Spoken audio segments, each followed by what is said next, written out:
Hello, ladies and gentlemen. My name is Adam Livingston, and I am the Bitcoin Wizard here with Swan Bitcoin. Welcome to what I call the great Bitcoin family feud, though compared to Steve Harvey's show, the answers are considerably more nerdy. Today, we are diving into the core versus knots debate, a philosophical battle that makes Marvel's Civil War look like a friendly disagreement over pizza toppings. Now, before anyone panics thinking this is some existential crisis threatening Bitcoin's very existence, let me reassure you this isn't a splitting the network in half kind of drama. Imagine if your neighborhood had two different brands of traffic lights. They both make you stop at red and go at green, but one might have a slightly different shade of yellow and the other might beep a little louder. The cars still flow, the system still works, but the traffic light engineers have very strong opinions about which approach is superior. That's essentially what we're dealing with here, two implementations of Bitcoin node software that agree on the fundamentals, but have developed what you might call creative differences about the details. It's like watching two master chefs argue over whether the perfect risotto requires exactly 18 or 19 minutes of stirring. They're both making excellent risotto, but boy do they have opinions about technique. This debate perfectly encapsulates one of Bitcoin's greatest strengths, the fact that it's decentralized enough to handle philosophical disagreements without falling apart. We're talking about Bitcoin Core, the steady, reliable implementation that most of the network runs on, versus Bitcoin Knots, the principled alternative that's not afraid to ruffle a few feathers in pursuit of what it sees as Bitcoin's true vision. By the end, you'll understand why this debate actually represents something beautiful about Bitcoin. It's robust enough to handle different perspectives, flexible enough to accommodate choice, and mature enough that two groups can disagree on implementation details while still securing the same revolutionary monetary network. Now, let's start with some background. Here's the thing about Bitcoin that makes it so beautifully robust: it doesn't rely on any single point of control. Instead, it's powered by thousands of computers around the world running what we call full node software. Think of these nodes as Bitcoin's immune system. They're constantly checking every transaction, every block, making sure nobody's trying to cheat the system. Now, here's where it gets interesting. All of these nodes need to agree on the rules of the game. It's like having a massive global game of Monopoly where everyone needs to agree that you get $200 for passing go, not $500, and definitely not a pizza coupon. So enter Bitcoin Core, the reference implementation. Notice I said reference implementation, not official implementation. That's because Bitcoin doesn't have officials, it has conventions. Core is what most people run because, well, most people run it. It's the software equivalent of that reliable friend who always shows up on time and never forgets to bring snacks to the party. Core has achieved what we might call benevolent hegemony, not through force or mandate, but through trust, stability, and the simple fact that it works really, really well. But here's where our story gets spicy. Bitcoin Knots is what happens when someone looks at that reliable friend and says, you know what, you're great, but I think we could be doing even better. Knots takes Core's foundation, because why reinvent the wheel, but then adds its own special sauce. More features, more configuration options, and what its maintainer considers a more principled approach to Bitcoin's original vision. It's like taking a Toyota Camry, perfectly reliable, gets you to where you need to go, and then having a master mechanic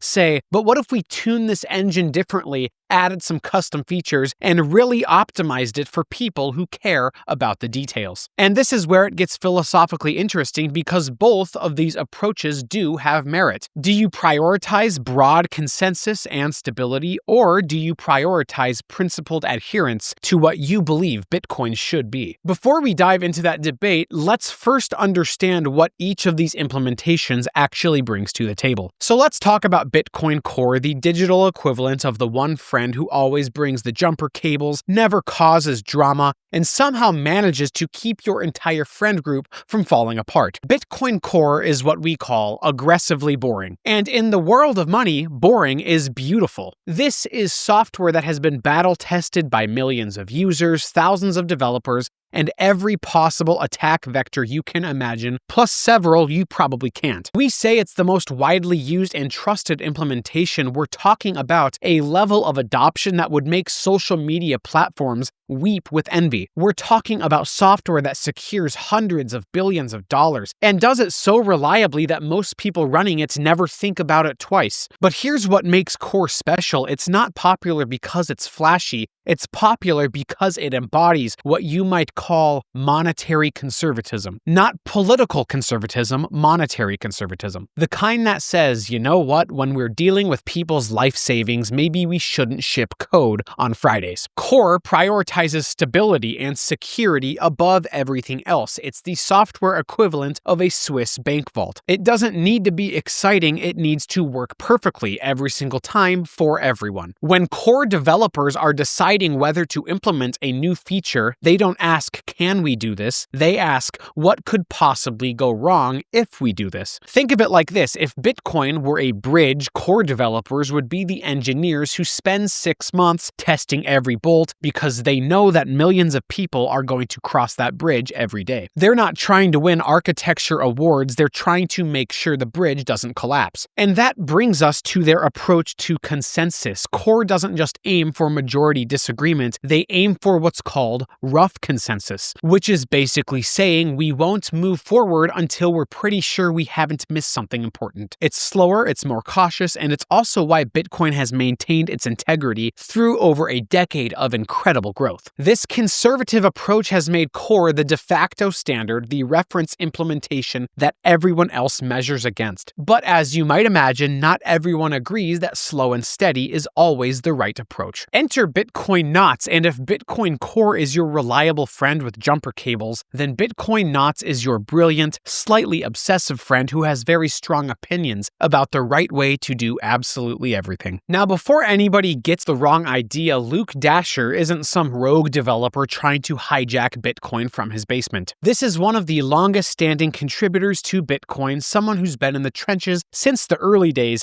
and who genuinely believes that the community has drifted away from certain principles that made Bitcoin special in the first place. Knots is what we call a fork of Bitcoin Core, but not the scary kind of fork that splits the network. Think of it more like taking your grandmother's famous cookie recipe and saying, this is perfect, but what if we use organic flour, add a pinch more vanilla, and baked it at exactly 347 degrees instead of 350. Knots includes additional features and configuration options that Core either rejected, postponed, or never considered. It's like having a Swiss Army knife where Core gives you the standard model and Knots gives you the one with 47 different tools, including that weird little hook thing that you're never quite sure what it's for, but you're glad it's there. But here's where it gets philosophically interesting. Knots doesn't just add features for the sake of having features. It emphasizes what Dashier considers principled adherence to Bitcoin's original vision. Sometimes this means being stricter about certain policies, sometimes it means enabling capabilities that Core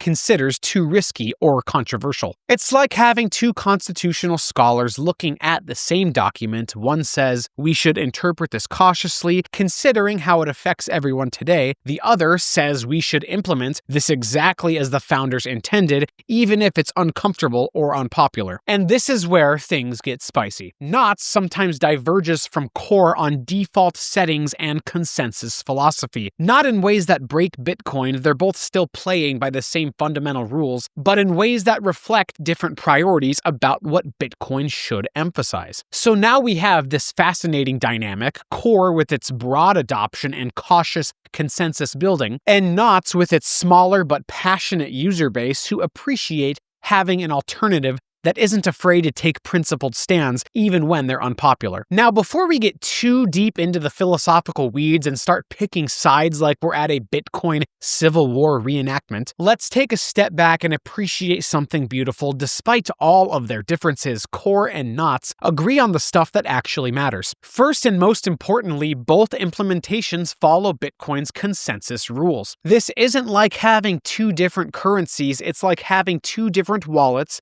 that both hold the same money. Whether you're running Core or Knots, you're participating in the exact same Bitcoin network, validating the same blocks and enforcing the same fundamental rules about what makes a transaction valid. Second, both implementations are absolutely obsessed with keeping the network secure and censorship resistant. This isn't an area where they're competing to be different, they're competing to be better at the same goal. It's like having two different security companies protecting the same building. They might use different techniques, but they both want to make sure that nobody breaks in. Remember, both implementations actually contribute to Bitcoin's decentralization by offering choice. This isn't a bug in the system, it's a feature. The fact that you can choose between different implementations means that Bitcoin isn't dependent on any single group of developers or any single approach to solving problems. In traditional finance, if you don't like how your bank's software works, tough luck. You get what they give you. In Bitcoin, if you don't like how one implementation approaches certain issues, you can literally just run different software while participating in the same network. That's not just cool from a technical standpoint, it's revolutionary from a freedom standpoint. And here we arrive at the juicy part, the philosophical tensions that make this debate so fascinating, because while Core and Knots are playing the same game, they definitely have different ideas about the optimal strategy. Let's start with the governance philosophy,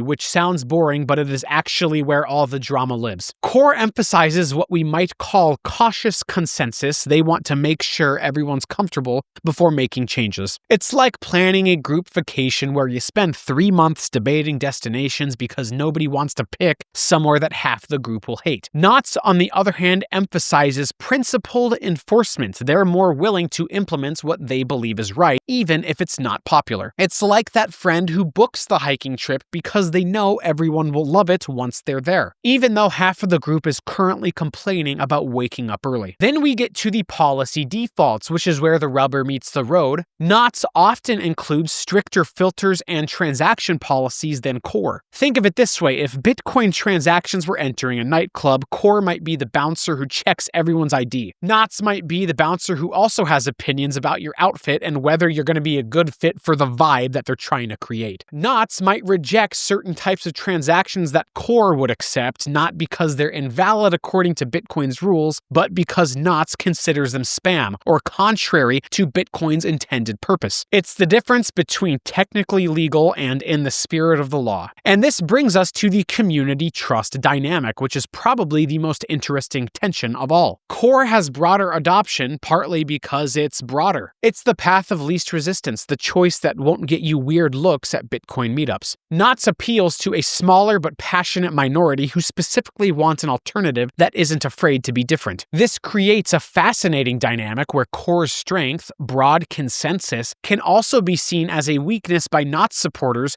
who worry about groupthink and institutional capture. Meanwhile, Knots' strength, principled independence, can be seen as a weakness by Core supporters worrying about fragmenting the community. So we have this beautiful tension between pragmatism and idealism, between consensus and conviction, between playing it safe and standing on principle. So here we are at the end of our journey through Bitcoin's most civilized philosophical battle, and if I've done my job right, you'd be walking away with a deeper appreciation for something that might seem like tech drama, but is actually a masterclass in how decentralized systems handle disagreement. Let me give you the TLDR. Core represents stability, wide adoption, and the reference standard. It is the Toyota Camry of Bitcoin implementations. Not flashy, but it gets the job done reliably for millions of people every day. Knots represents additional features, stricter policy enforcement, and an alternative vision. It is the custom-tuned sports car. Fewer people drive it, but those who do are really passionate about the differences. I want you to remember this after you forget the technical details. This debate reflects a healthy tension in Bitcoin's ecosystem. We are witnessing the balance between choice and standardization playing out in real time, and both sides are making Bitcoin stronger. Think about what this means. In traditional finance, if you disagree with how JP Morgan processes transactions, well, you can complain on Twitter, I guess. But in Bitcoin, if you disagree with how the majority implementation handles certain policies, you can literally run different software that embodies your principles while still participating in the exact same global monetary network. Both sides of the debate are highlighting something crucial: the ongoing balance between security and innovation, between consensus and conviction, between pragmatism and principles. This isn't a problem to be solved necessarily, it's a feature to be celebrated. So the next time someone tells you that Bitcoin can't handle disagreement or that decentralized systems are chaotic, you can tell them how two different groups of brilliant developers can have fundamentally different philosophies about implementation while still securing the same revolutionary monetary network. Because that's not a bug, that's proof that Bitcoin is working exactly as designed. My name is Adam Livingston, and I am the Bitcoin Wizard. If you want more daily Bitcoin insights, please like this video and subscribe to Swan Bitcoin. Have a terrific day, folks. Class dismissed.